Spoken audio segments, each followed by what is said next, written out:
Maritime commerce and naval supremacy empowered U.S. influence around the world.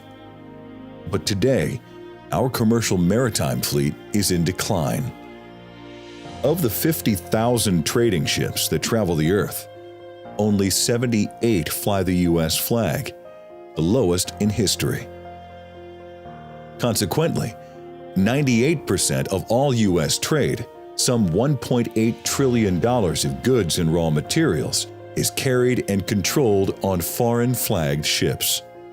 As our flag fleet has dwindled, so have the men and women who crew these vessels and have served honorably in every American war, the United States Merchant Marine. Hundreds of ships have been lost, and thousands of mariners have died sailing into combat and blockades under fire, transporting military cargo and supplies.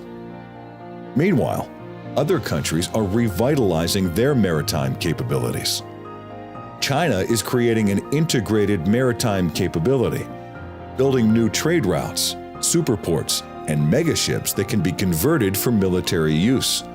As their naval and commercial efforts grow, so does their influence, potentially impacting the balance of power in the Pacific. Commercial U.S. flag vessels and the merchant marine are vital to our national security. Rebuilding our flag fleet would put a vessel flying the U.S. flag in every part of the world, a visible extension of the power of seaborne trade and presence of our nation. It would preserve our freedom of navigation, provide deterrence, strengthen alliances, and demonstrate U.S. resolve to be a maritime nation. It would let us provide rapid global sea lift and surge capacity to support and sustain our armed forces overseas. It would make the U.S. less dependent on foreign flagships to move our trade. It would enable the U.S. to project power globally, including humanitarian relief anywhere, at any time.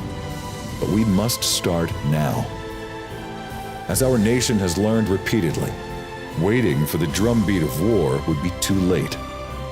Rebuilding the U.S. flag fleet will do for our future what it did in the past.